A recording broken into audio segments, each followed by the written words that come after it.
not his service dog. Hi everybody. So as you saw in that last clip, you guys also see it from the title of this YouTube video. This person faked a service dog, but also faked blind. So let me give you the backstory. So I did not record them when they were coming in because one, I needed to focus on my job because I was at work during this time when this clip was taken yesterday. Also, I didn't want the guy to notice when he was in front of the host stand where I was standing checking the ticket, and I wouldn't cause any more issues. And the guy was wearing sunglasses and he was faking being blind. And how do I know that, you may ask? Because he didn't have a white cane. He was not walking slow, to show that he had limited eyesight. There's quite a few visual indicators, and also he did not have a guide dog harness that, like my guide dog Zeke would wear, for example, or any other blind, visually impaired person's guide dog.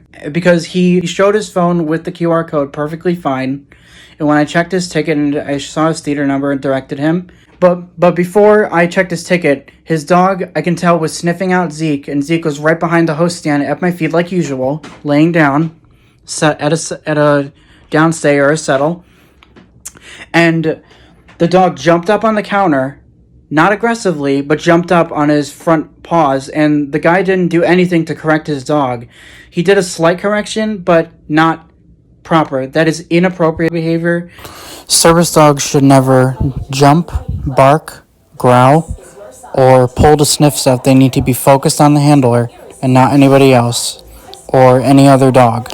However, some medical alert service dogs, to keep in mind, sometimes when they're persisting with a medical alert to their handler, just in case that they're going to pass out or go into some sort of medical episode, the dog may bark or whine to their handler to alert them, as well as jump on them if their disabled handler is not listening to them.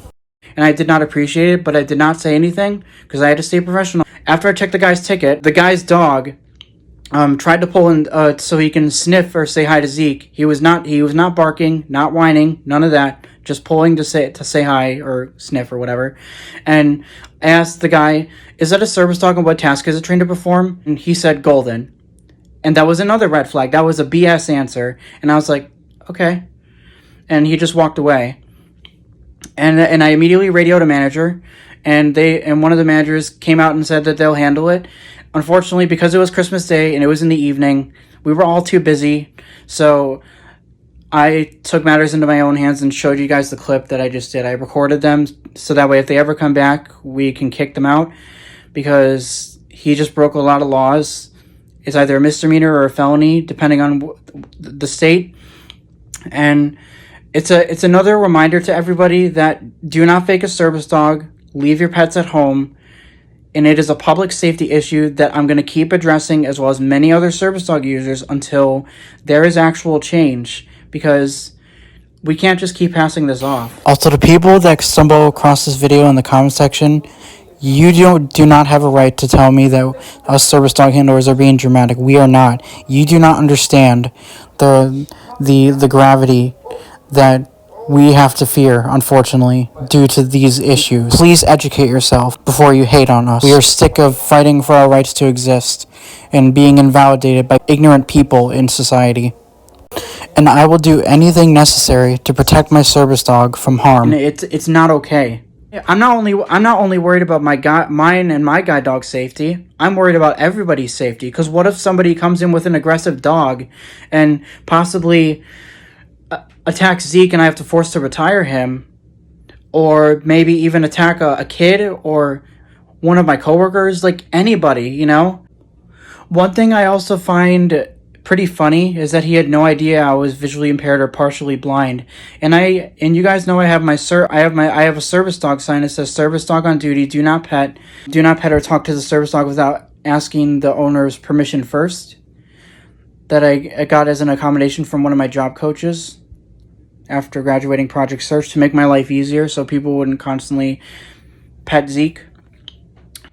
So yeah, that was a scary situation, but I felt I did the best. Look, I did the best of the ability I could, and because I was on the job, I had to think about a couple things.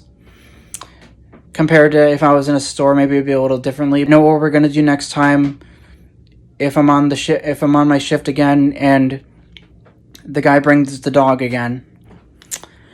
And because now I have video evidence to show the managers if I need to.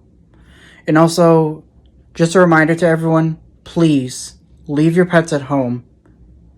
Do not fake a service dog, because depending on your state, in the United States of America, it is either a misdemeanor or a felony. Here in the state of Illinois, I believe it is a misdemeanor. I gotta look that up. To fake a service dog. And also, please, it's important to be educated on the Americans with Disabilities Act, which is the federal law in the United States. That was my little experience with a fake service dog, especially with an already busy situation. That threw my heart was racing a little.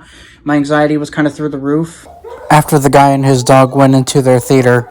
Anyways, I think we're gonna cut the video off here. I said enough. Hope you guys all have a happy and safe rest of the holiday season. Hope to have a great new year. Anyways, that'll be it. Comment, like, and subscribe, and I'll see you all in the next one. Bye.